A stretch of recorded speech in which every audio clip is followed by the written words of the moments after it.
चलिए शुरू कर रहे हैं लेक्चर अपना। अगर साउंड में कोई इशू हो तो आप चैट में एक बार लिख देना। आज तो शायद बैकग्राउंड में गाने भी सुनाई दे रहे होंगे। तो थोड़ी देर ऐसे चलेगा, बट आई होप आवाज क्लियर होगी और मैं बोल रहा हूँ समझ आ रहा है उतनी वही सारी होगी। कोई इशू है तो एक बार चैट में लिखना। चलिए जो टॉपिक अपने स्टार्ट कर रहे हैं दैट इज कंपनी लॉ। और कंपनी लॉ में ये सेकंड पार्ट है कंटेंट का। मतलब वैसे अपने इंस्टीट्यूट के कंटेंट के हिसाब से पार्ट ए चल रहा है और एक पार्ट बी अलग है। पार्ट बी में मेनली जो चैप्टर्स है board of directors, general meeting, board meeting, ये सब चीजों पर फोकस रहेगा। पार्ट ए में जो चैप्टर्स है उसमें मैंने आपको 1 to 7 ये चैप्टर्स पहले प्रोवाइड कर दिए थे जो अपन पढ़ रहे थे और मोस्टली अपन ने खत्म कर लिया। इस पूरे पार्ट में अपने एक ही टॉपिक बचा है वो जो ड्राफ्ट रेजोल्यूशन डिस्कस करने हैं, वो भी आज अपन कर लेंगे। और जो दूसरा पार्ट है नोट्स का दैट इज 8 to 12। ठीक है, ये कुछ चैप्टर्स हैं। ये दोनों मिला के इंस्टीट्यूट के हिसाब से दिस इज पार्ट ए। और इसका वेटेज 60 मार्क्स है जो अपन ने स्टार्टिंग में बात की थी। And this is 40 marks. तो ये अभी बाद में आएगा। मतलब नोट्स में अपने टोटल 3 बुक्स हो जाएंगी। ये फर्स्ट नोट्स है, ये सेकंड, और ये थर्ड वाली मैं आपको अलग से प्रोवाइड करूंगा वैसा है। अब ये वाला जो टॉपिक है इसमें से कुछ चैप्टर्स हैं जो हमें डिस्कस करने हैं। आज का जो हमारा टॉपिक है दैट इज चैप्टर नंबर 11। इसको हम बोलेंगे दिस इज डोरमेंट कंपनी। ठीक है, तो ये पॉइंट है। तो आप देख लो मटेरियल में पेज नंबर 130 है, दैट इज डोरमेंट कंपनी। अच्छा, अभी जो आज ऑनलाइन है, लाइव है, अगर आपके पास नए वाले नोट्स नहीं होंगे but still it is okay. Topic मैं बहुत सिंपल वाला ले रहा हूँ, टेक्निकल टॉपिक नहीं है। गवर्नमेंट कंपनी का टॉपिक है। अगर आप बात सुन भी लोगे तो भी आपको पॉइंट्स रिलेट हो जाएंगे। कुछ फॉर्म नंबर या कुछ चीजें आएंगी मैं यहाँ पे लिख दूंगा, तो आज का लेक्चर समझने में कोई ऐसा इशू नहीं आएगा। तो आप कंटिन्यू कर सकते हो। ठीक है, तो बुक नहीं है तो उसका टेंशन मत लेना, इट इज नॉट रिक्वायर्ड। और मैंने पीडीएफ अभी शेयर नहीं की बिकॉज वो एक ही डिवाइस में आप मल्टीपल चीजें व्यू नहीं कर पाओगे तो उसका सेंस नहीं रहेगा। चलो तो शुरू कर रहे हैं। टॉपिक है गवर्नमेंट कंपनी, चैप्टर नंबर 11। पहले अगेन हम ऑब्जेक्टिव पे बात कर लेते हैं कि एग्जैक्टली हम यहाँ पे क्या पढ़ रहे हैं, what is a government company. थोड़ा बहुत हमने डब्ल्यूटी लेवल पे भी शायद बात की हुई है, या आगे के टाइप्स ऑफ कंपनी वाले चैप्टर में भी एक टाइप था गवर्नमेंट कंपनी। मैंने आपको तब बोला भी था कि एक पूरा चैप्टर है कंपनी लॉ में, तो मैंने वहां पे इंटेंशनली आपको ज्यादा समझाया नहीं था और सिर्फ बेसिक मीनिंग बताया था। अब गवर्नमेंट का जो मतलब है दैट इज इनएक्टिव। ठीक है, एक ऐसी कंपनी जो एक्टिव नहीं है। अभी एक्टिव ना होने का क्या मतलब है और क्या रीजन है इसके, तो कुछ मल्टीपल रीजंस हो सकते हैं, उनको अपने एज एन एग्जांपल यूज करेंगे। सबसे पहला पॉइंट ये है कि अगर आप एक कंपनी रजिस्टर करवाते हो तो रजिस्ट्रेशन होते ही कंपनी तो एग्जिस्टेंस में आ चुकी है। लेकिन जो बिजनेस का कमेंसमेंट है, मतलब जो प्रोसीजर है कि भाई प्रोडक्शन शुरू हो गया है, सेल शुरू हो गया है, रेवेन्यू आना स्टार्ट हो गया है, कस्टमर्स ऑन बोर्ड आ चुके हैं, दैट प्रोसेस टेक्स टाइम। और ये टाइम जो है 6 महीना, 1 साल, 2 साल भी हो सकता है कि भाई कंपनी बना ली है, अब फैक्ट्री बन रही है, प्लांट रेडी हो रहा है, कमर्शियल प्रोडक्शन स्टार्ट होगा, फिर रेवेन्यू आना शुरू होगा। This process will take around 1.5 to 2 years। अब तब तक क्या हो रहा है, सिर्फ खर्चा हो रहा है, कैपिटल एक्सपेंस, फैक्ट्री बन रही है तो हर रोज पे पेमेंट हो रहा है, खर्चा हो रहा है। कोई स्टाफ नहीं है, कोई क्लेरिकल काम नहीं है, अकाउंटिंग में खर्चे रिकॉर्ड हो रहे हैं, उसके ऊपर कुछ भी नहीं हो रहा है, और सामने कोई इनकम नहीं आ रही। तो जब कंप्लायंसेस की बात आती है, ऐसी कंपनी जब तक कमर्शियल प्रोडक्शन पे नहीं आ जाती या सेल्स रेवेन्यू जनरेट करने पे नहीं आ जाती, तब तक ना उनके डेटा में कुछ भी नहीं होता है। अब क्योंकि कंपनी रजिस्टर हो चुकी है तो from the day one ROC तो पीछे पड़ जाती है, भाई कंप्लायंसेस जो है वो आपको करने पड़ेंगे, ये नहीं चलेगा, वो नहीं चलेगा। अब कंपनी ये बोलती है कि यार कंप्लायंसेस चलो हम कर भी देंगे, उसमें एक तो हमारा सीएस की फीस का खर्चा लगेगा, हर फॉर्म के उनको फीस पे करने के, आरओसी में जो फॉर्म भर रहे हैं उसके 500 1000 कुछ ना कुछ भरने पड़ेंगे। बट आप ये देखो कि फॉर्म के अंदर जो डेटा दे रहे हैं वो डेटा खाली है। मतलब ब्लैंक फॉर्म्स भरवा रहे हो बिकॉज हमारे पास कोई डेटा है नहीं, और उसके हम इतने पैसे पे कर रहे हैं, तो उसका क्या लॉजिक बनता है। तो इससे बेटर ये है कि आप हमें कंप्लायंसेस में रिलीफ दे दो टिल द टाइम हमारा रेवेन्यू स्टार्ट नहीं हो जाता। तो 1 2 साल तक के लिए अगर हमें कंप्लायंसेस में कुछ रिलीफ मिल जाए, ऐसा नहीं बोल रहे कोई कंप्लायंस नहीं करेंगे, बट जितना मिनिमम जरूरी है ना उतना करवा लो, बाकी चीजें जो है वो छोड़ दो। तो इसका एक रास्ता कंपनी लॉ में यहाँ पे गवर्नमेंट ने निकाला। बोला एक काम करते हैं ना, कुछ सिस्टम बनाते हैं ऐसी कंपनीज के लिए, इनको एक टैग दे देते हैं ऑफ अ डोरमेंट कंपनी। आप आरओसी में एप्लीकेशन करो और रीजंस दो कि इस वजह से हम ये टैग चाहते हैं, और आपको डोरमेंट कंपनी का एक स्टेटस, एक टैग जो है वो मिल जाएगा। इससे ये होगा कि आपके पास लीगल लाइसेंस आ जाएगा not to follow compliances till a particular date. तो इसके लिए आपको एक एप्लीकेशन करना है, फॉर्म भरना है, डिटेल्स प्रोवाइड करनी है। आरओसी आपको एक रजिस्ट्रेशन गवर्नमेंट कंपनी का दे देगा, स्टेटस दे देगा। वो स्टेटस मिलते ही आपके कंप्लायंसेस में हो जाएगा डिस्काउंट, और हैवी डिस्काउंट, क्योंकि उनको पता है कि कंप्लायंसेस में कुछ है ही नहीं, डेटा ही नहीं। अच्छा, इन फ्यूचर जब आप रेगुलर ट्रैक पे आ जाओगे, आपका बिजनेस शुरू हो जाएगा, और तब वो टाइम आ जाएगा कि अब तो सब कुछ नॉर्मल चल रहा है, तो आप वापस से एक्टिव कंपनी में अपने आप को कन्वर्ट करा लो। तो आपको आरओसी को फिर इन्फॉर्म करना है कि सर अब सेटअप हो चुका है, हमारा सब कमर्शियल प्रोडक्शन सेल वेल शुरू हो गया, रेवेन्यू आ रहा है, now we are ready to go for all the compliances. तो आप डोरमेंट सी का स्टेटस हमसे वापस ले लो, and now we are regular active company.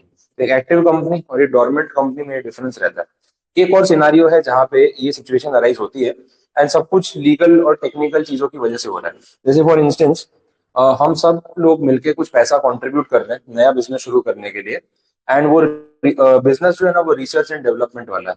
कोई नया प्रोडक्ट इन्वेंशन की बात चल रही है, कोई केमिकल फॉर्मूला है, कोई मेडिसिन का फार्मास्यूटिकल फॉर्मूला है, ऐसे बिजनेसेस की बात कर रहे हैं जहां पे सबसे इंपॉर्टेंट चीज जो होती है ना,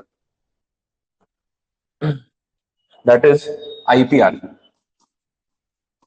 आईपीआर क्या होता है कुछ ध्यान में?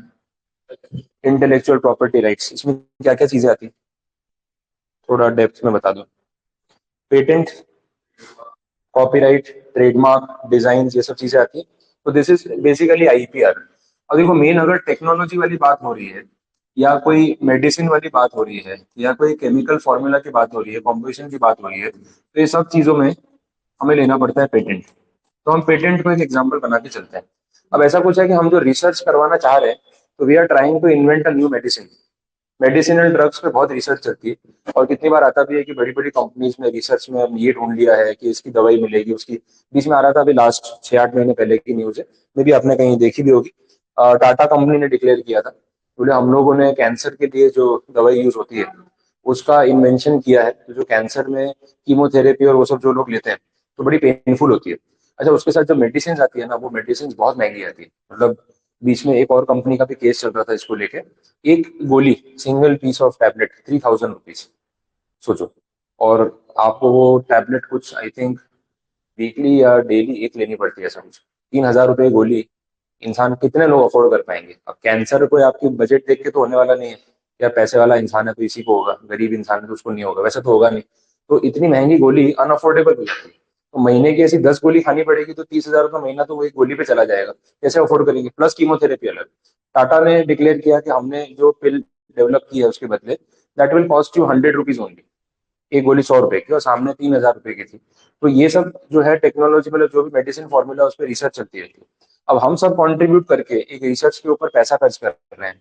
साइंटिस्ट और जो भी है उनको हायर किया, लैब सेटअप किया, रॉ मटेरियल लाके दिया, फंडिंग दी, और उन्होंने कुछ इन्वेंट कर दिया। इन फ्यूचर 1 साल 2 साल बाद कभी भी, तो वो इन्वेंशन का हमें करवाना पड़ेगा पेटेंट रजिस्ट्रेशन, ताकि वो इन्वेंशन कोई कॉपी ना कर ले। और आपको पता ही है अपने इंडिया में टैलेंट कितना है लोगों में। ओरिजिनल चीज मार्केट में आती है ना, उससे पहले उसकी कॉपी मार्केट में आ जाती है, और बेचारा ओरिजिनल वाला साइड पे रह जाता है, कॉपी ज्यादा बिक रही है। ये बिस्लरी और कितने सारे ब्रांड्स में होता ही है कि ओरिजिनल कंपनी स्ट्रगल कर रही है, जिसका ब्रांड है, और जो कॉपी है वो चल रहा है। और सब बिजनेस का खेल है ना, वो कॉपी वाला मार्जिन कितना देता है। अपने आप दुकानदारी ओरिजिनल नहीं बेचेगा। बोले बिस्लरी वाला 20 रुपए की पानी की बोतल है, वो मेरे को 12 रुपए की देता है, मुझे 8 रुपए बचता है। लोकल कंपनी आती है बिस्लरी को अल्फाबेटिकली जंबल करके, वो बोलती है 20 रुपए की बोतल है, हम तुझे 7 रुपए में देंगे। वो सोचेगा यार मेरे को 8 रुपए कमाने को मिलते हैं बिस्लेरी की बोतल पे, या 13 रुपए मिल रहा है, तो मैं क्यों 8 रुपए कमाने जाऊंगा? फिर छोड़ो बिस्लेरी हो के बिल्सेरी, अपने को फर्क नहीं पड़ता, अपने को पैसे से मतलब है। तो वो डुप्लीकेसी इतनी आगे आ जाती है ना, ओरिजिनल कंपनी खर्चे जाता है। वो लोग वो मार्जिन अफोर्ड नहीं कर सकते जो लोकल बॉटलर कर सकता है। जिसका लोकल प्लांट है ना, वो तो बेचेगा सस्ते में, उसकी कॉस्ट कम है। बिस्लेरी वाले की branding, staff, employees, technology, logistic, ये वो उसके बजट में आने नहीं वाला, तो वहां फाइट हो जाती है। तो ये सब चीजों में प्रॉब्लम आने वाला है। अब पेटेंट को रजिस्टर करवाना है, फॉर्मूला डेवलप कर लिया है, अब हम सब इन्वेस्टर्स किसके नाम पे पेटेंट रजिस्टर करवाए, वो क्वेश्चन है। मैंने बोला कि देखो यार, अभी कंपनी तो बनाई नहीं हमने, अभी तक कंपनी बनाएंगे इन फ्यूचर, बहुत बड़ा प्लान है ये वो। लेकिन अभी फिलहाल ये जो पेटेंट रजिस्टर कराना है ना, मैं मेरे नाम पे करवा लेता हूँ। क्या फर्क पड़ता है, अपन सब तो एक ही है। अब जब मैं ये चीज बोल रहा हूँ ना, तो कोई ना कोई आप में से होगा जिसको ट्रस्ट इशू होगा। तो बोले सर ऐसे कैसे आपके नाम पे? मैंने बोला मैं कहाँ भागा जा रहा हूँ, ये तो अपनी अंडरस्टैंडिंग है ना। जब इन फ्यूचर कंपनी बन जाएगी, तो ये पेटेंट मैं कंपनी के नाम पर ट्रांसफर कर दूंगा, पेपर ही तो साइन करना है, कोई कंफ्यूजन है ही नहीं। अब आप लोग बोलोगे सर ऐसा है तो फिर हमारे नाम पे करा दो ना, आपके नाम पे क्यों करा रहे हो? मैंने बोला मेरे नाम पे करा दो, क्या प्रॉब्लम है ये वो करके, फिर आप भी यही बोल रहे हो, कोई और भी यही बोल रहा है, तो यहाँ डिस्प्यूट तो होने ही वाला है। चलो अभी डिस्प्यूट नहीं भी हुआ और मेरे नाम पे रजिस्टर करवाने के लिए आप सब अग्री कर गए, इन फ्यूचर अगर मैंने कोई इशू क्रिएट कर दिया तो आप लोग कहाँ जाओगे? तो सारा पैसा आपने भी लगाया, मैंने भी लगाया, प्रोडक्ट बना, पेटेंट हुआ, पेटेंट रजिस्टर मैंने करा लिया मेरे नाम पे। अब देखो पेटेंट का ही तो सारा गेम है, ये सारे बिजनेस में सारा गेम पेटेंट का है। अगर पेटेंट अपने हाथ में नहीं है तो बिजनेस ही शुरू नहीं होगा, समझ लो ये चीज है। और उस पॉइंट पे मैं जो चाहूँ कर सकता हूँ, आप कुछ नहीं बोल पाओगे, क्योंकि आपने खुद मुझे अलाउ किया रजिस्ट्रेशन करने का। अब पैसे आपने दिए, क्या हुआ क्या नहीं हुआ, कोर्ट में जाओ लड़ते रहो, खत्म हो गया खेल। तो इस चीज को रोकने के लिए, इससे बचने के लिए क्या रास्ता है? तो देखो मैं भी फेयर काम करना चाहता हूँ, आप भी वही करना चाहते हो, तो हमने सोचा एक काम करते हैं, पहले ना एक कंपनी पहले ही रजिस्ट्रेशन करवा लेते हैं, उस कंपनी के नाम पे डायरेक्टली पेटेंट रजिस्टर करवाते हैं ना, झगड़ा ही नहीं होगा, कोई कंफ्यूजन कोई डिस्प्यूट होगा ही नहीं। जो भी रजिस्ट्रेशन है कंपनी के नाम पे ही करा देते हैं, ना आपके नाम पे ना मेरे नाम पे, सिंपल। अब कंपनी रजिस्टर की, पेटेंट उसके नाम पे रजिस्टर करा दिया, अब आगे क्या?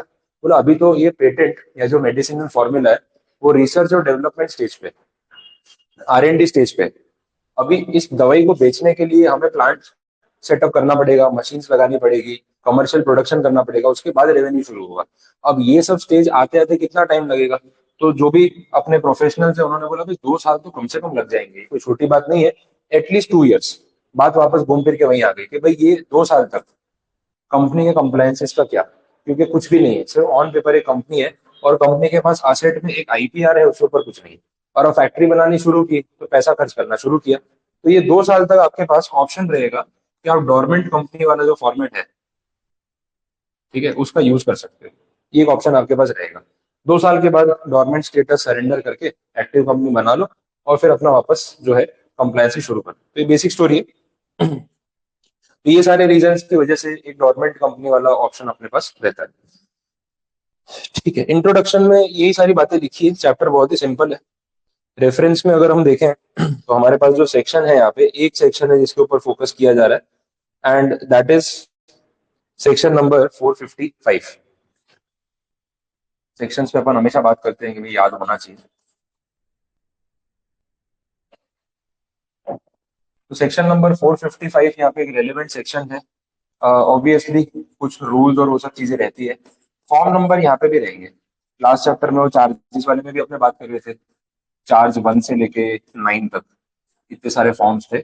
यहाँ पे है मिसिलिनियस, MSC, MSC 1, MSC 2, ये सीरीज आएगी। मिसिलिनियस के नाम पे उन्होंने MSC कोड दिया हुआ है, ये अच्छा कर दिया, प्रीफिक्स दे दिया।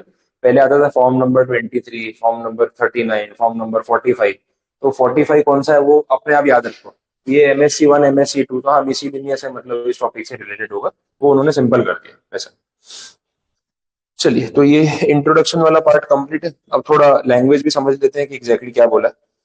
फर्स्ट पेज पे जितना पार्ट दिया हुआ है वो अब आप खुद से पढ़ना चाहो तो पढ़ सकते हो, मैंने पूरा ही बता दिया, कुछ बाकी नहीं है उसमें।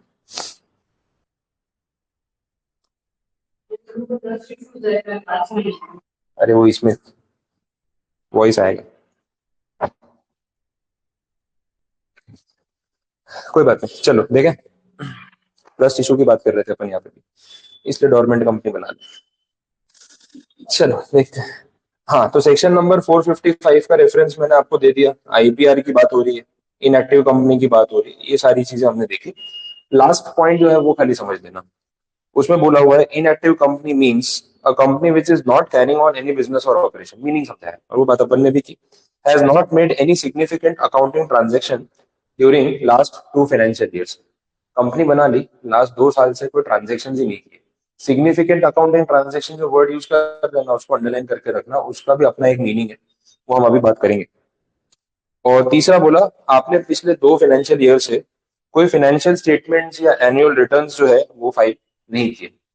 अब कंप्लायंसेस फॉलो नहीं करोगे तो ROC कुछ ना कुछ एक्शन लेगी, तो बात वहां तक जा सकती है। देखो आ गया next term, what is significant accounting transaction. उसमें बोल रहे हैं it means any transaction made by the company except below transaction. इसका मतलब पता है क्या हुआ? जो ये 4 ट्रांजेक्शन आपको दे रखे हैं ना, ये बेसिक है, ये सिग्निफिकेंट नहीं है। इसके अलावा अगर कोई ट्रांजेक्शन आप करते हो ना, तो वो सिग्निफिकेंट माना जाएगा वैसे, तो इस चीज को हाईलाइट करके रखना। ये 4 पॉइंट सिग्निफिकेंट नहीं है, इसके अलावा कोई ट्रांजेक्शन हो तो सिग्निफिकेंट माना जाता है वैसे। देखो ट्रांजेक्शन की अगर बात कर रहे हैं यहाँ पे, तो इसको दो कैटेगरी में बांट दिया है इन्होंने।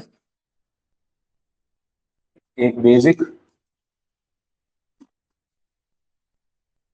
और दूसरा सिग्निफिकेंट।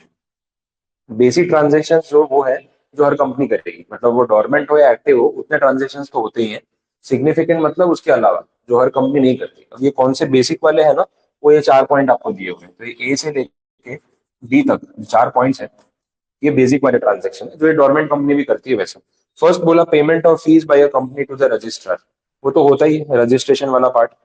दूसरा, payments made by company to fulfil the requirements of this act और एनी अदर लॉ, मतलब कोई भी टाइप के पेमेंट्स अगर आपने किए हो आरओसी को, कोई फीस वीस भरी हो तो। तीसरा, अलॉटमेंट ऑफ शेयर्स। अब कंपनी बनाई है तो भले उसमें अभी प्रोडक्शन नहीं शुरू हुआ, लेकिन शेयर अलॉटमेंट तो होगा, ठीक है, वो पॉइंट है। और लास्ट में, payment for maintenance of its office and records. अब भले अभी कोई कमर्शियल फैक्ट्री नहीं है, सेल्स नहीं है, बट बिजनेस शुरू किया है और फैक्ट्री बन रही है, तो कोई छोटा सा ऑफिस तो स्टार्ट किया होगा, एक दो लोगों का स्टाफ होगा, उनकी कुछ सैलरी वैलरी तो पे कर रहे होंगे। तो ये सारे ट्रांजेक्शन जो है वो बेसिक ट्रांजेक्शन में आते हैं, जो कोई भी कंपनी करती है। तो अगर आप ये ट्रांजेक्शन कर रहे हो, तो डोरमेंट कंपनी होते हुए भी आप ये ट्रांजेक्शन कर सकते हो, या अदरवाइज भी कर सकते हो वैसे। लेकिन इसके अलावा जो भी ट्रांजेक्शन होंगे, वो सिग्निफिकेंट वाली कैटेगरी में इन्होंने रखे हैं। अब ये बोलना चाह रहे हैं कोई भी ऐसी कंपनी जो पिछले 2 फाइनेंशियल ईयर से ऐसा कोई भी ट्रांजेक्शन करती नहीं है, सिर्फ यही वाले ट्रांजेक्शन किए जा रही है, तो ये तो भाई हर कोई करता है, चाहे वो एक्टिव हो या डोरमेंट हो। तो फिर ऐसी कंपनी को जस्ट बिकॉज वो लोग ये ट्रांजेक्शन नहीं करते, आरओसी बोल सकती है कि यार या तो आप कंपनी बंद कर दो अगर कोई काम ही नहीं है तो, या फिर डोरमेंसी का स्टेटस ले लो हमसे। तो आरओसी सामने से भी आपको इंसिस्ट करती है कि अगर यही सिनारियो है तो आप डोरमेंसी के लिए जा सकते हो वैसे। आगे आएगा प्रोसीजर। तो ये अच्छा पॉइंट है, सिग्निफिकेंट अकाउंटिंग ट्रांजेक्शन में 4 स्पेसिफिक पॉइंट्स है, फीस वाले, अलॉटमेंट ऑफ शेयर्स और मेंटेनेंस के खर्चे वाले, वो आप ध्यान रखना। Next, the registrar on consideration of the application shall allow the status of a dormant company to the applicant and issue a certificate। वो डोरमेंसी का आपको एक सर्टिफिकेट मिलेगा आरओसी से, जहाँ पे डिक्लेयर कर दिया जाएगा कि आपकी कंपनी जो है वो डोरमेंट है, और officially you are considered as a dormant company for the time being, वैसे रहेगा। ठीक है। अब ये डोरमेंसी के जो स्टेटस की बात हो रही है, एक कंपनी कितने टाइम तक डोरमेंट रह सकती है वो क्वेश्चन है। यहाँ पे इन्होंने बोला total 5 years, maximum 5 years at a time. कोई भी कंपनी अगर बोलती है कि हमें डोरमेंट कंपनी का स्टेटस चाहिए, तो 6 महीने के लिए ले लो, साल के लिए ले लो, 2 साल के लिए ले लो, मैक्सिमम कहाँ तक जा सकता है वो 5 साल, एट अ टाइम 5 ईयर्स। ठीक है, तो ये ड्यूरेशन ध्यान रखनी। नेक्स्ट आंसर देखते हैं, benefits and advantages provided to a dormant company. ये मेन बात हो गई, कब से बात कर रहे हैं, डोरमेंट कंपनी बना दो, कंप्लायंसेस में रिलीफ मिल जाएगा, डिस्काउंट हो जाएगा। एग्जैक्टली क्या बेनिफिट हो रहा है ये एप्लीकेशन करके, तो वो स्पेसिफिक आंसर है। अब इसमें आपको पता चलेगा कि उनको बेनिफिट्स एंजॉय करने को क्या मिलते हैं। फर्स्ट पॉइंट देखना, यहाँ पे बोला जो बोर्ड मीटिंग वाला क्राइटेरिया है। बोर्ड मीटिंग में नॉर्मली ऐसा होता है कि एक कंपनी को साल में मिनिमम 4 बोर्ड मीटिंग करनी पड़ती है, उसमें 50% डिस्काउंट है। बोले अब 4 नहीं, 2 बोर्ड मीटिंग कर लो तो भी चलेगा। नॉर्मल रूल उसमें ऐसा है, ये अपना बोर्ड मीटिंग वाला चैप्टर बाकी है इसलिए अभी कंडीशन बता रहा हूँ।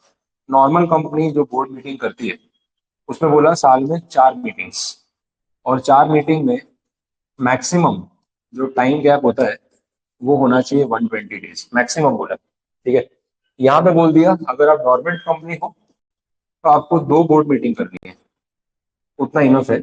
और इसमें मिनिमम 90 डेज का गैप होना चाहिए, नॉट मैक्सिमम, ऑपोजिट कंडीशन है। तो नॉर्मल कंपनी के लिए मैक्सिमम 120 दिन का गैप बिटवीन 2 मीटिंग्स, और यहाँ पे बोला है मिनिमम 90 डेज का गैप बिटवीन 2 मीटिंग्स, ठीक है, ये कंडीशन। तो पहला रिलीफ हो गया, 2 ही मीटिंग करनी पड़ेगी। फॉर्मेलिटी हो गई, कुछ तो डिस्कशन होगा for the future of the company, क्योंकि अगर आप गवर्नमेंट कंपनी हो तो मतलब कुछ तो प्लानिंग चल रहा है ना।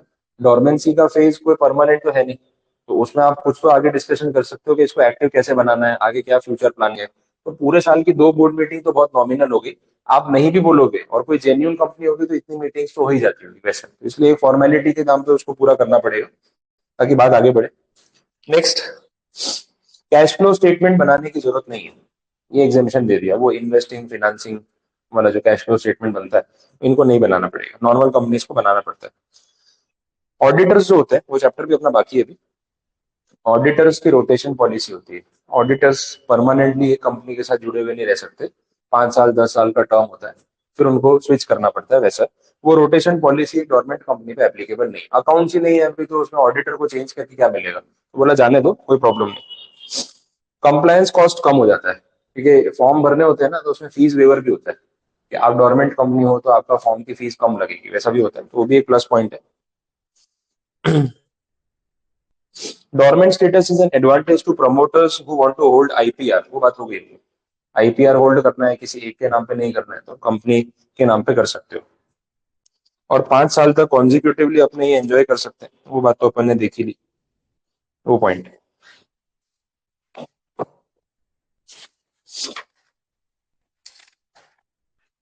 और क्या एडवांटेज?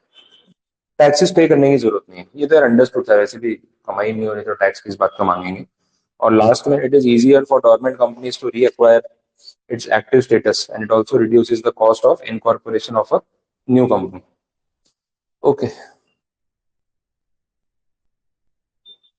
वो तो बेसिक बात हो गई ना, डॉर्मेंट टू एक्टिव इजीली जा सकते हैं ऑल दैट, तो बनाया हुआ पॉइंट है, कोई बहुत खास बात नहीं है। चलो, यहाँ तक क्लियर हुआ पॉइंट, समझ आ रहा है, आगे देखें। कंप्लायंसेस फॉर डॉर्मेंट कंपनी, और भी कुछ पॉइंट्स दे रखे हैं कंप्लायंसेस को लेके, और मुझे उसमें रिपीटेशन भी दिख रहा है। फर्स्ट पॉइंट तो हम जानते हैं, मिनिमम नंबर ऑफ डायरेक्टर्स, तो वो कंप्लायंस तो फुलफिल करना पड़ेगा। ओपीसी में 1, प्राइवेट में 2, पब्लिक में 3 मिनिमम डायरेक्टर्स, तो वो ठीक है। क्योंकि आप शेयर्स अलॉट करते हो, हमने आगे देखा बेसिक ट्रांजेक्शन में था, अलॉटमेंट और सिक्योरिटीज, तो वो तो आप कर ही रहे हो, तो शेयर अलॉटमेंट करोगे तो उसका रिटर्न फाइल करना पड़ता है, तो वो मैंडेटरी है। इसके बाद बोर्ड मीटिंग वाली बात हमने देख ली, सेम पॉइंट।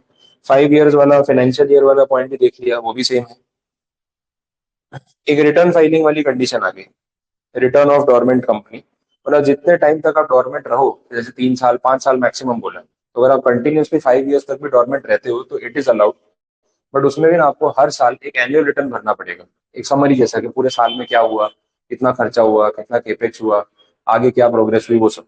तो जो फॉर्म है that is MSC 3, form number आ गया एक, MSC 3, ये एनुअल रिटर्न फाइलिंग का फॉर्म है, वैसे बोला हुआ है, और ये आपको हर साल फाइल करना पड़ेगा, फाइनेंशियल ईयर खत्म होते ही नेक्स्ट 30 डेज के अंदर अंदर, तो 31 मार्च से 30 दिन काउंट होगा, और उसमें आपको ये फाइल करना पड़ेगा।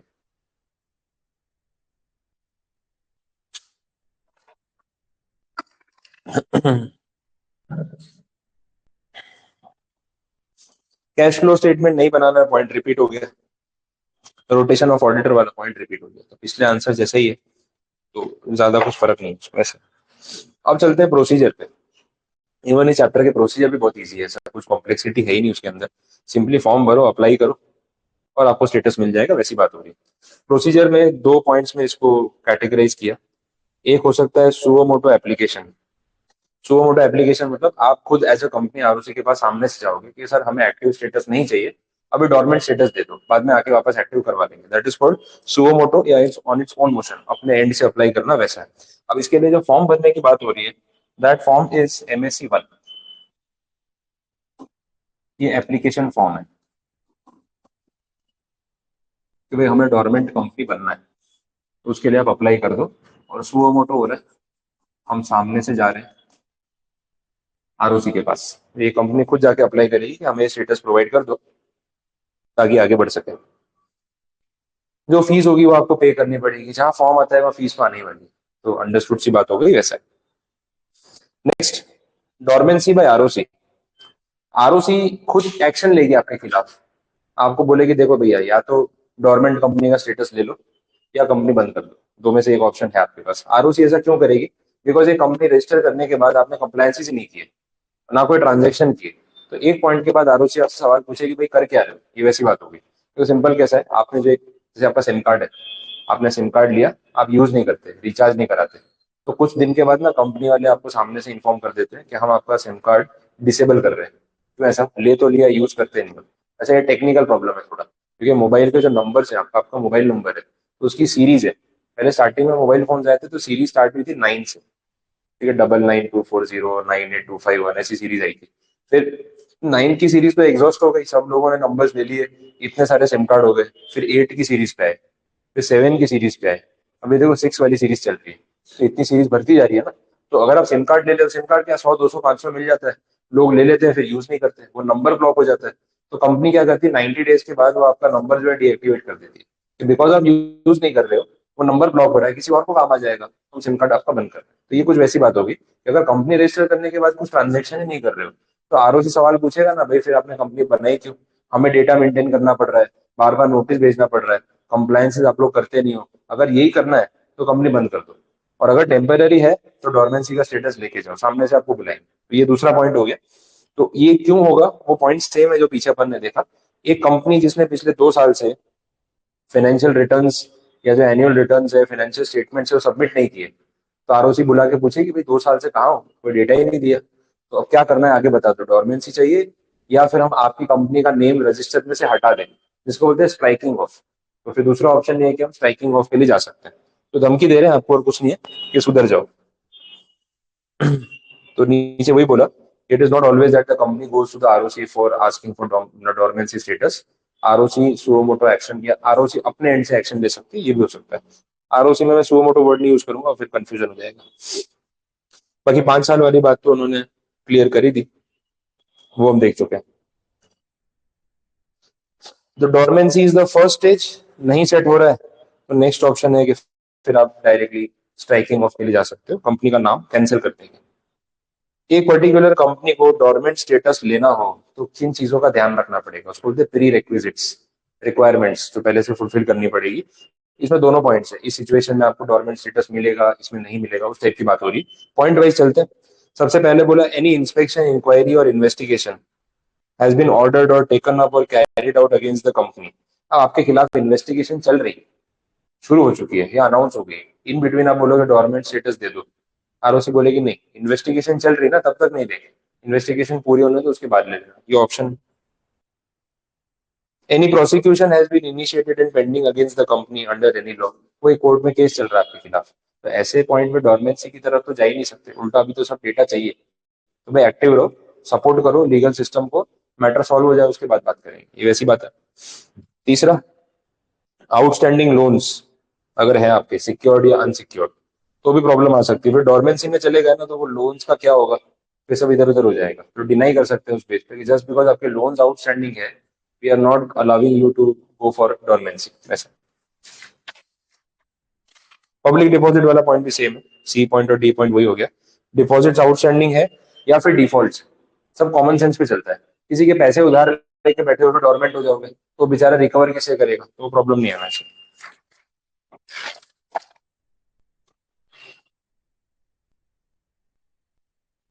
नेक्स्ट पॉइंट भी सेम बोला कि या तो आपका कोई लोन आउटस्टैंडिंग होना नहीं चाहिए, और अगर है तो दूसरा ऑप्शन है, आप है ना मनी लेंडर से एनओसी ले लो, उनको बोल दो कि हमें डोरमेंसी का स्टेटस इस रीजन से चाहिए, अगर आप लोगों को ऑब्जेक्शन ना हो तो हम ये डोरमेंसी स्टेटस ले लेते हैं। अगर उनको ऑब्जेक्शन नहीं है, वो एनओसी दे देते हैं, तो एक रास्ता बन सकता है, बैकअप ऑप्शन हो गया वैसा, ठीक है। तो नो ऑब्जेक्शन सर्टिफिकेट लेना पड़ेगा, और ये अटैच करना पड़ेगा आरओसी के एप्लीकेशन फॉर्म के साथ कि भाई हमने अपने मनी लेंडर से पूछ लिया है। जब उनको कोई ऑब्जेक्शन नहीं है तो आपको उनके ऑब्जेक्शन है, आरओसी बोलेगा नहीं नहीं, हम तो उनके लिए कंसर्न थे कि कहीं आपकी डोरमेंसी का इफेक्ट उनके फंड्स पे ना हो जाए, तो इससे बेटर ये है कि आप उनसे पूछ लो, अगर वो अग्री है हमें कोई प्रॉब्लम नहीं वैसे, तो ये वो ऑप्शन हो गया। नेक्स्ट पॉइंट बोला है कि मैनेजमेंट में और ओनरशिप में कोई डिस्प्यूट्स चल रहे हो ना तो दिक्कत आएगी, डिस्प्यूट्स नहीं होने चाहिए, ये कंडीशन है। टैक्सेस आउटस्टैंडिंग होंगे तो भी प्रॉब्लम आएगी, वर्कमैन के कॉम्पनसेशन में आपने कोई डिफॉल्ट कर रखा होगा तो भी इशू आ सकता है, और कंपनी अगर लिस्टेड है, अब सोचो लिस्टेड कंपनी को डोरमेंट कैसे कर सकते हैं, जिसके शेयर स्टॉक एक्सचेंज पे धनाधन बिक रहे हैं, वो कंपनी बंद पड़ी है, मतलब एक डोरमेंट कंपनी जो कुछ नहीं करती उसके शेयर आप खरीद रहे हो बेच रहे हो, तो ये तो बोगस हो गया ना एक तरीके से। और जब मार्केट को समझ जाएगा कंपनी डोरमेंट है तो शेयर की वैल्यू क्या होगा, वो तो जीरो हो जाएगी, कोई खरीदेगा ही नहीं उसको, तो ये कंडीशन है, इसलिए ऐसा रखा है। तो कॉमन सेंस वाले पॉइंट्स है। अब ये सारे आपके एग्जाम के लिए आंसर्स है, exemptions available to a dormant company, prerequisites of a dormant company, benefits given to a dormant company, ये 5 5 6 6 पॉइंट 8 8 पॉइंट वाले जो आंसर होते हैं वो एग्जाम में डेफिनेटली क्वेश्चन बन के आते हैं। चैप्टर बहुत इजी है, आप पढ़ोगे लगे बहुत बच्चों जैसा छोटा चैप्टर है, बट 5 मार्क्स का एक क्वेश्चन बन जाता है, 4 to 5 मार्क्स, फिर आपको लगेगा कि नहीं यार स्कोरिंग चैप्टर, तो ऐसे चैप्टर में जहाँ इतना इजी आंसर आ रहा है और एक आध क्वेश्चन कहीं ना कहीं पेपर में जगह बना लेता है, 3 मार्क, 4 मार्क या 5 मार्क्स का, तो इसमें तो मार्क्स जाने ही नहीं चाहिए वैसे, तो इसमें से आपको स्कोर कर लेना चाहिए। और रिपीटेशन भी काफी सारा है, तो उस हिसाब से जितने पेजेस, 8-10 पेज दिख रहे हैं वो और कम हो जाते हैं, तो उतना बड़ा चैप्टर है भी नहीं। अब देखो आ गया स्टेप बाय स्टेप प्रोसीजर। अभी बात करते रहे थे डॉर्मेंट स्टेटस कैसे लेना है। MSc 1 फाइल करो, फीस पे करो, ROC वेरीफाई करेगा, आपको अलाउ कर देगा। उसी चीज को वापस से स्टेप वाइज लिखा, तो हम ये आंसर इस टाइप के बहुत बार देख चुके हैं प्रोसीजर वाले। हेड पॉइंट्स एक बार डिस्कस करा दूंगा कि क्या है इसमें। सबसे पहले उन्होंने बोला है कि एक बोर्ड मीटिंग होल्ड कर लो। अब बोर्ड मीटिंग होल्ड करने का अपना प्रोसीजर है। 7 दिन पहले सारे डायरेक्टर्स को एडवांस नोटिस दो, फिर मीटिंग की प्लेस और वो सब डिसाइड करो, फिर मीटिंग कंडक्ट करो। उस मीटिंग में डिस्कशन होगा कि हम डोरमेंट कंपनी बनाने का सोच रहे हैं। अब अगर डायरेक्टर्स वोटिंग करके मेजोरिटी से अग्री कर लेते हैं, तो हम डोरमेंसी के लिए अप्लाई करेंगे। तो नेक्स्ट स्टेप वही होने वाला है, उसी की बात यहाँ पे की। अब बोला बोर्ड मीटिंग से काम नहीं चलेगा, इसके बाद जनरल मीटिंग भी करनी पड़ेगी, बिकॉज कंप्लायंस में स्पेशल रिजोल्यूशन का पॉइंट डाल दिया। स्पेशल रिजोल्यूशन आया ना, तो 4 पॉइंट अपने आप बन जाते हैं बिना पढ़े, क्योंकि स्पेशल रिजोल्यूशन तो लास्ट फेज है। वहां तक जाने के लिए जनरल मीटिंग करनी पड़ती है। जनरल मीटिंग करने के लिए उसका नोटिस भेजना पड़ता है। नोटिस भेजने के लिए नोटिस ड्राफ्ट करके पास करवाना पड़ता है, जो बोर्ड मीटिंग होता है। और बोर्ड मीटिंग अरेंज करने के लिए खुद उसका नोटिस मेरे डायरेक्टर्स को देना होता है। तो अब रिवर्स में जाओगे ना, तो 4 पॉइंट तो आपको स्पेसिफिक मिल गए, और ये चारों आपने अगर प्रोसीजर में लिख दिए, तो फिर उसमें कोई प्रॉब्लम नहीं होगी, आराम से आपका काम हो जाएगा वैसे।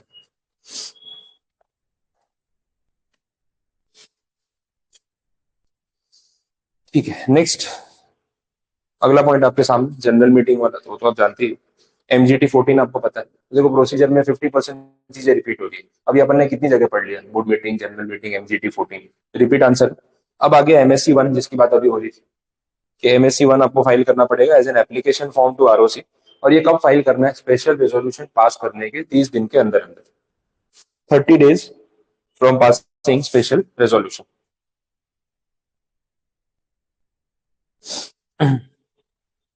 ठीक है। अब कोई भी फॉर्म भरोगे, साथ में कुछ डिटेल्स तो देनी पड़ेगी। उसको क्या बोलते हैं, अटैचमेंट्स, कि भाई आपको क्या डॉक्यूमेंट्स अटैच करने हैं। तो उसकी लिस्ट दी हुई है। बोर्ड रेजोल्यूशन की कॉपी, अब देखो जितना ऊपर हुआ है ना वही सब है। अंडरस्टैंडिंग से पढ़ते तो लर्निंग कम हो जाता है। अभी ऊपर जितना ट्रांजेक्शन हुआ ना, आपको MSc 1 के साथ वो सारी चीजें अटैच करनी है। एक तो आपने बोर्ड मीटिंग की, तो बोर्ड मीटिंग का नोटिस भेजा होगा। बोर्ड मीटिंग में रिजोल्यूशन पास हुआ होगा। डॉक्यूमेंट्स कहाँ कहाँ क्रिएट हो रहे हैं वो सोच लो। बोर्ड मीटिंग का नोटिस एक प्रूफ है कि आपने बोर्ड मीटिंग अनाउंस की थी। बोर्ड मीटिंग में रिजोल्यूशन पास हुआ तो राइटिंग में होगा, उसकी कॉपी ये प्रूफ है कि बोर्ड रेजोल्यूशन पास हुआ है। अच्छा, उसी मीटिंग में जनरल मीटिंग का एक नोटिस ड्राफ्ट हुआ होगा, तो जनरल मीटिंग के नोटिस की कॉपी तीसरा प्रूफ हो गया कि भाई हमने नोटिस भेजा हुआ है। जनरल मीटिंग में स्पेशल रेजोल्यूशन पास हुआ, तो उसको भी राइटिंग में ड्राफ्ट किया होगा, तो वो रिजोल्यूशन की कॉपी। ये सारे पॉइंट्स, ये सारे डॉक्यूमेंट्स प्रूफ है कि भाई हमने पूरा कंप्लायंस फॉलो किया। तो ऑब्वियसली जब MSc 1 भरोगे, ROC पूछेगा भाई बोर्ड मीटिंग की थी, उसमें डिसीजन लिया था। हाँ, सब डायरेक्टर से पूछा, पूछ लिया। भाई जनरल मीटिंग की नोटिस भेजा था, हाँ सर नोटिस भेजा था। वहां रिजोल्यूशन पास हुआ, हाँ हुआ था। पूरे सारे डॉक्यूमेंट अटैच कर दो। तो क्या करोगे, नोटिस का डॉक्यूमेंट और रेजोल्यूशन का डॉक्यूमेंट, बस खत्म हो गया। तो अटैचमेंट्स में यही सारे पॉइंट्स आपको मिलेंगे। और पॉइंट्स,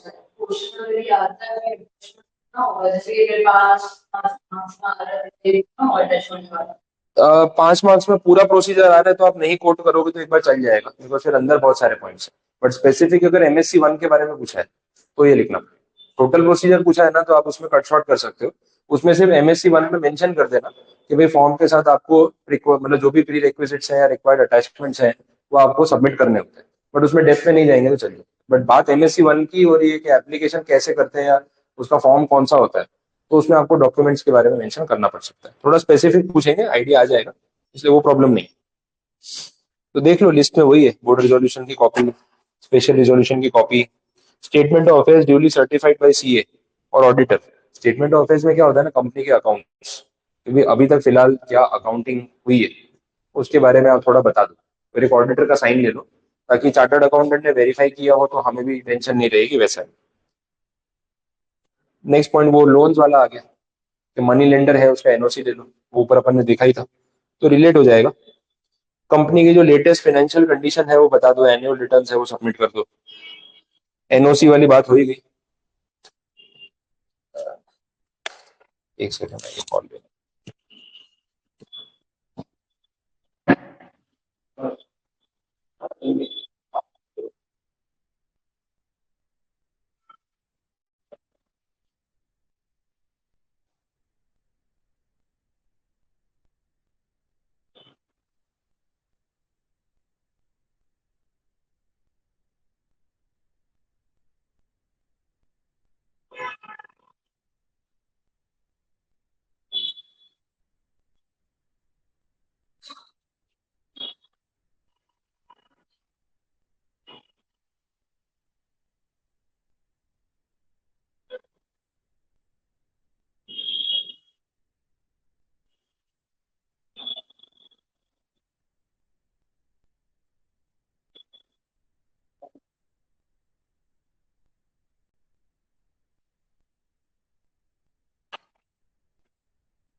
चलो कंटिन्यू करते हैं। तो नेक्स्ट अपने पॉइंट देख रहे थे, no objection certificate from regulatory authorities. Regulatory authorities में आपकी आरओसी हो सकती है, सेबी हो सकती है, डिपेंडिंग की कौन सी अथॉरिटी एप्लीकेबल है आपके ऊपर।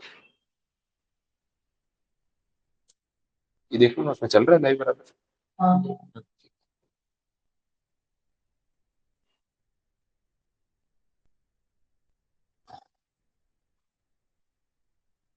कॉल आया ना तो इसमें व्यू चला गया।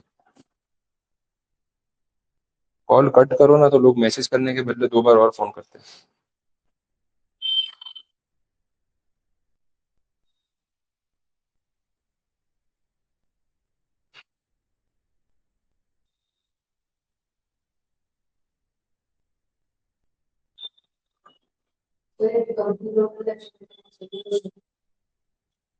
हाँ ठीक है, कोई प्रॉब्लम नहीं है। चलो कनेक्ट हो गई। ठीक है, ये तो कंप्लीट करें। चलो देखते हैं आगे। तो अटैचमेंट्स में ये रेगुलेटरी अथॉरिटी के एनओसी की बात हो रही है। एक सर्टिफिकेट कि ओनरशिप और मैनेजमेंट के बीच में कोई डिस्प्यूट नहीं है, वो भी देना पड़ेगा प्रूफ में। तो वो एक एफिडेविट जैसा बोल सकते हो, राइटिंग में देना है, जिसपे शेयर होल्डर्स के रिप्रेजेंटेटिव और बोर्ड ऑफ डायरेक्टर्स के रिप्रेजेंटेटिव, चेयरमैन हो सकते हैं, वो साइन करते हैं कि हम ये डिक्लेयर कर रहे हैं कि हमारे बीच में कोई डिस्प्यूट नहीं है, कंपनी का मैनेजमेंट अच्छे से काम कर रहा है, ओनर सेटिस्फाइड है, there is no such dispute. तो अगर ये क्लैरिफिकेशन हो राइटिंग में तो अच्छा रहेगा आरओसी के लिए। तो ये सब प्रूफ मांगे हुए हैं वैसा। नेक्स्ट, अब देखो दूसरा फॉर्म आ गया, आपने डॉर्मेंसी के लिए अप्लाई किया था, तो इतना सा प्रोसीजर हो गया तो अब डॉर्मेंसी का स्टेटस भी तो मिलेगा। तो वो ओरली तो बोलेंगे कि उसका भी राइटिंग में एक सर्टिफिकेट होगा। उसका जो फॉर्म नंबर है, दैट इज MSC 2, ये आपका सर्टिफिकेट है कि भाई डॉर्मेंट स्टेटस आपको ग्रांट कर दिया, that is the certificate in MSC 2। ये ध्यान रखना है। बोलो, कुछ कंफ्यूजन या तक कुछ नहीं समझ आया तो बताओ। क्लियर है? ठीक है, आगे बढ़े। Next answer. अब चीजें सिंपल होती जाएगी। और procedure to obtain the status of active company from dormant company, उल्टा जा रहा है। डोरमेंसी का स्टेटस ले लिया, हो गया। अब इन फ्यूचर वापस एक्टिव भी तो होना, ये तो टेम्पररी स्टेटस है। टेम्पररी में मैक्सिमम 5 ईयर्स, उसके बाद तो होगा नहीं।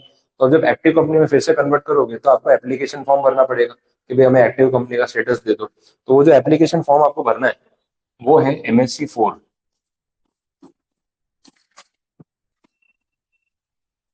Application for being an active company.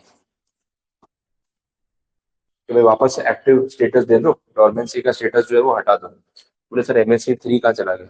याद है बीच में आया था MSC 3, एनुअल रिटर्न। तो फॉर्म आपको साथ में याद करवा दूं। जब तक आप डोरमेंट हो एज ए डोरमेंट कंपनी, तब तक आपको एनुअल रिटर्न करना पड़ता है, स्टेटस बताने के लिए क्या चल रहा है, जनरल फॉर्मेलिटी है। तो 1 और 2 फॉर आस्किंग फॉर डोरमेंसी, तो 1 में अप्लाई किया, 2 में सर्टिफिकेट मिला, 3 में हर साल एनुअल रिटर्न भरते जाओ, 4 में अप्लाई करो for being an active company, तो उसका भी तो सर्टिफिकेट मिलेगा कि now you are an active company, वो आएगा MSC 5, अगेन सर्टिफिकेट। फॉर्म भी इतने लॉजिकली अरेंज किए है ना, याद रखने में एज ए स्टूडेंट भी प्रॉब्लम नहीं आती। चलो प्रैक्टिस में तो याद रखने का उतना बर्डन नहीं है, बट अभी एग्जाम पॉइंट ऑफ व्यू से रहता है। तो सिक्वेंशियली अरेंज किया है तो अब 5 फॉर्म है पूरे चैप्टर में, आराम से याद हो गए कौन से हैं। 2 में एप्लीकेशन से रिलेटेड, 2 डोरमेंसी मतलब वापस एक्टिव कंपनी से रिलेटेड, बीच में एक एनुअल रिटर्न, काम खत्म हो गया। ठीक है, वैसे तो इतना प्रेशर है नहीं। थोड़ा समझने की कोशिश करो ना, लर्निंग का बर्डन बहुत कम हो जाता है।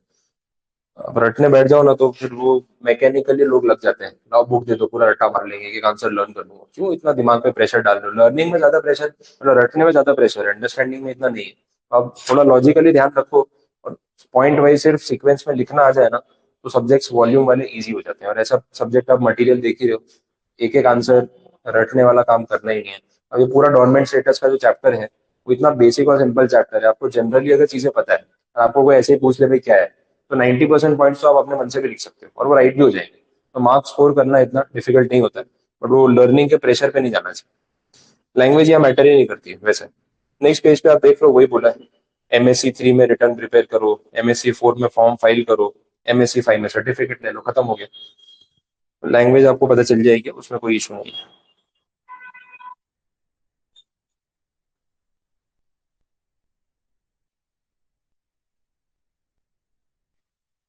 आगे देख लो जो नीचे पॉइंट्स दे रखे हैं। ROC shall in following cases change the status of dormant company to active company. ऐसा कब हो सकता है? एक दो चीजें हैं। फर्स्ट तो बोल दिया कि जिन ग्राउंड्स पे आपने डोरमेंसी का स्टेटस मांगा था, आप खुद ही उसको ब्रीच कर रहे हो। मतलब इन शॉर्ट ऐसा बोल सकते हैं, आपने कमर्शियल बिजनेस प्रोडक्शन एक्टिविटी सब शुरू कर दिया है। तो आरओसी बोलेगी जब शुरू कर दिया है तो एक्टिव स्टेटस ले लो। तो जैसे ही आप वो थ्रेशोल्ड या वो क्राइटेरिया ब्रीच कर गए, अगले 7 दिन में आपको खुद अप्लाई करके एक्टिव स्टेटस ले लेना है। पहला ये रीजन हो सकता है। दूसरा, अगर आरओसी को ये पता चलता है कि आप जो बिजनेस जिस तरीके से फंक्शन कर रहे हो वो वायलेशन है रूल्स का, तो भाई डोरमेंट कंपनी ये सब नहीं कर सकती। आप जो कर रहे हो वो इलीगल नहीं है, लेकिन डोरमेंट कंपनी ये सब नहीं कर सकती। ये तो एक्टिव कंपनी वाले ट्रांजेक्शन हो गए, वो सिग्निफिकेंट अकाउंटिंग ट्रांजेक्शन। तो फिर आपको सामने से बोलेंगे कि भाई एक्टिव स्टेटस ले लो और अपना बिजनेस कंटिन्यू करो। हाँ, अगर कोई इलीगल एक्टिविटी कर रहे हो तो इन्वेस्टिगेशन पे बात जाएगी, और उसके कॉन्सिक्वेंसेज में आपकी कंपनी का नेम स्ट्राइक ऑफ भी हो सकता है और आपके खिलाफ लीगल एक्शन भी हो सकता है। तो ये सारी पॉसिबिलिटीज के बारे में यहाँ इन्होंने बात की है कि आपकी कंपनी का नाम रजिस्ट्रार अपने रजिस्टर में से हटा भी सकते हैं। This can go up to striking off the name. Striking off का मतलब होता है आरओसी के ऑफिशियल रजिस्टर में से आपकी कंपनी का नाम डिलीट कर देना, और इन फ्यूचर आपकी कंपनी का एग्जिस्टेंस खत्म हो जाएगा, सीरियस मैटर हो जाएगा। वैसा है, वायलेशन नहीं करना है, ये बोला।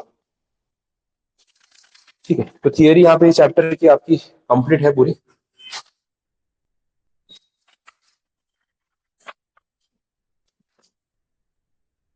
लास्ट में वही आ गया स्पेसिमेन रिजोल्यूशन। तो वो मैं नेक्स्ट बात उसी पे करनी, तो इसी से शुरू कर देंगे। मैं एक बार यहाँ पे फाइल लोड करके रख देता हूँ तब तक। मीनवाइल चैप्टर तो अपना कंप्लीट है। अभी नेक्स्ट सेशन में अपने वो ड्राफ्ट रिजोल्यूशन पे ही बात करने वाले हैं, तो पहले इसी से शुरू करा दूंगा ताकि ये चैप्टर के कंप्लीट हो जाए। फिर वो प्रीवियस 1 to 7 में जो देखना है ना वो भी देख लेते हैं। यहाँ तक कुछ नहीं समझ आया, कुछ पूछना है तो बोलो। क्लियर है, सेक्शन पूरा कंप्लीट है। ठीक है, चलिए तो सेशन यहाँ पे एंड करते हैं, फिर ब्रेक के बाद रिजोल्यूशन स्टार्ट करेंगे।